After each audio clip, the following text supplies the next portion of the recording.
So I'd really like to welcome everyone and thank you all for joining me today.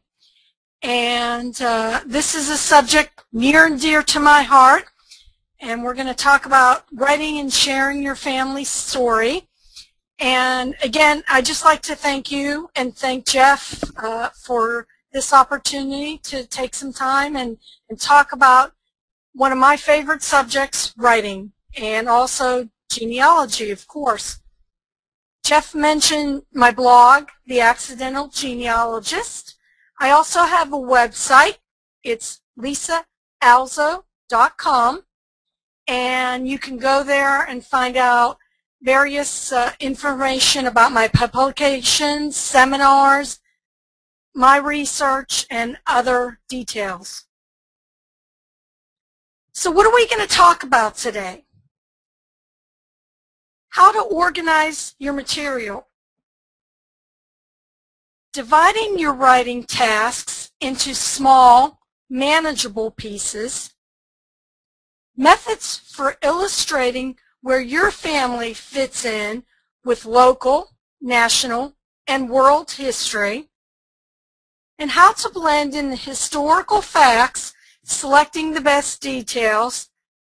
I'll talk a little bit about writing tools, and also give you some examples and practice writing exercises that you can take with you after the webinar today. For some further reading, you can go to my website and download several different articles, and you don't have to write down all the titles here. You simply go to my website and go under publications. You can find these. But I've written for different magazines on the topic of writing your family history, and also about self-publishing. For further reading, I also have two books, Writing Your Family History book, and this is available from the National Institute for Genealogical Studies in their store, and I teach a course for them on this same topic. Also, my book, Three Slovak Women, which Jeff mentioned in the introduction, and also I'll be drawing examples from this book for this webinar today. So, as genealogists, we focus on facts. We're gathering all the details about our ancestors, and we may spend 5, 10, 15, in my case 21 years, researching all these details in many different formats, many different types of records. And sometimes when you gather all this data, your research often produces nothing but boring lists. And it's often easy to overlook how historical events influenced our ancestors' lives. And what I like to do in my writing is combine all the facts, all the genealogy, with family stories and social history and historical events. And this is what makes up an entire family history. And I just want to tell you that I found it interesting on the polls that a lot of you are beginners and you don't really know where to begin, and you don't have anything written down or much documented on your family history. But you don't have to be a professional writer to create a compelling family history narrative. Now for me, writing comes easy because the way I became a genealogist was I was studying for a master's in nonfiction writing at the University of Pittsburgh, and I needed a topic for my thesis.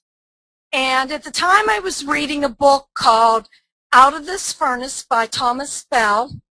It's a novel that was published in 1947, and it was about his family, 3 generations of Slovak men who worked in the steel mills of Braddock, Pennsylvania.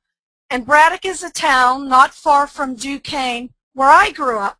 And I saw a lot of parallels between Belle's family and my own family, because my background is 3/4 Slovak and 1/4 Carpatho-Rusin. And Rusins are also referred to as Carpatho-Russians or Ruthenians.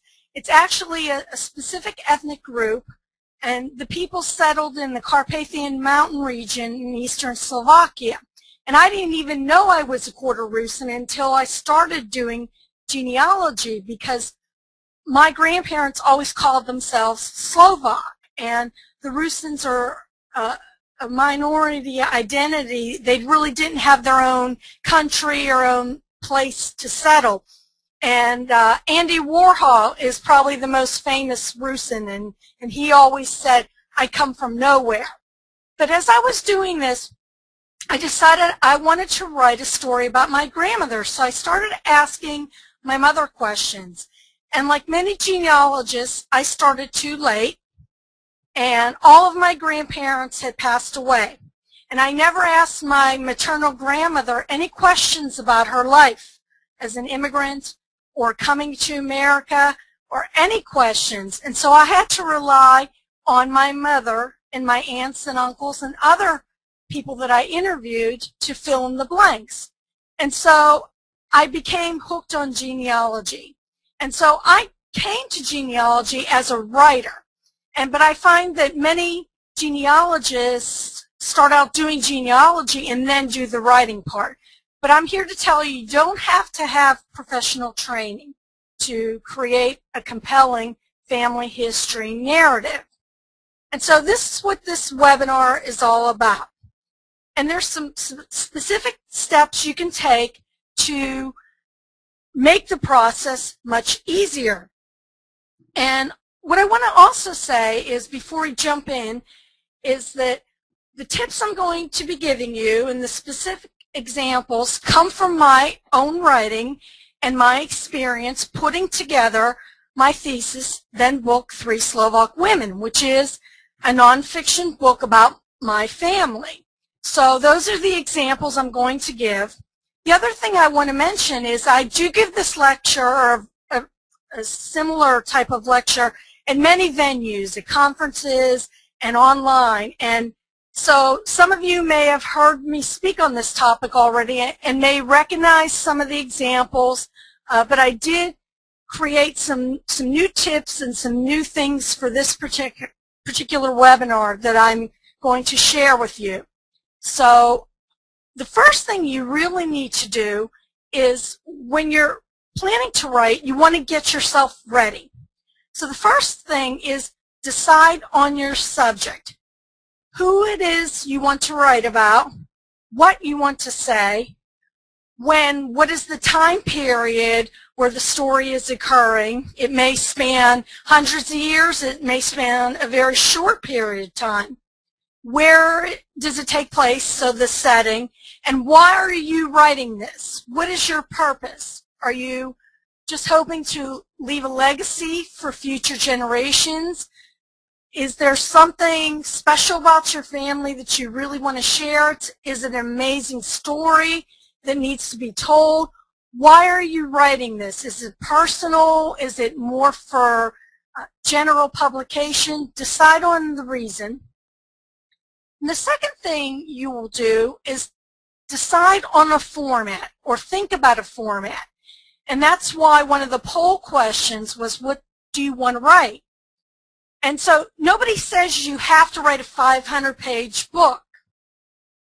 You can write a series of profiles or character sketches, little vignettes. You can write a historical fiction book or a nonfiction book. You can do your family history, write it down in many different ways, present it in many different ways. Some people are creative and they express their family history through art, or maybe through videos or a presentation or a quilt. So you determine your audience. Are you writing just for your family? Are you going to publish this so the public will read it in some format? Or maybe you want to do both. So if you're going to go public, you have to get consent from living individuals that you're writing about, especially if you're putting them in your book. And I'll talk a little bit about this later on as I give you some examples from my own writing.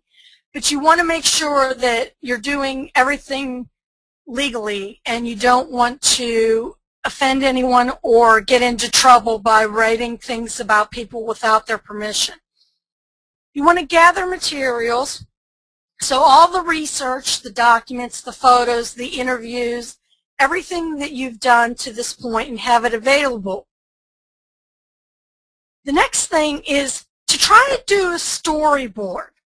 And what I find helpful is you can either do index cards with ideas or chapters or people's names, or you can use software. The beauty of technology today is there's so much available, so many tools that can help us. And a good key reference that you want to look for, some writing tools for genealogists by Kimberly Powell on her About.com blog. And if you just even go to Google and search About.com genealogy writing tools, she just put this out a few weeks ago, I believe. And so you can get some general information there, but I'm going to talk about some specific ones in this webinar. So one thing I like to do is take advantage of applications, apps that we call them, and there's quite a few out there, but just a few that I'm familiar with and that I use, and I don't have time to go into detail about these, so I encourage you to just write down the names and afterwards go and explore what these programs offer. But I use Evernote, and Evernote lets me store notes and web pages and links and pictures and newspaper clippings and whatever I find online in one place, and I can access it from my laptop, from my desktop, from my cell phone, my BlackBerry. I use Evernote to keep things organized. I also use Scrivener. I've started working with that, and that's really sort of a virtual storyboard where you can lay out the story of your family history or how you want to write it. Some genealogists use Google Docs, and I know Legacy has done a few webinars on using Google Docs, and that's fine too. Some people use Microsoft OneNote. All these do basically the same thing. They help you keep things organized, and you can access things in the cloud, which is a bonus for us as genealogists and as writers. So moving on, the next step is to get set. And so you think about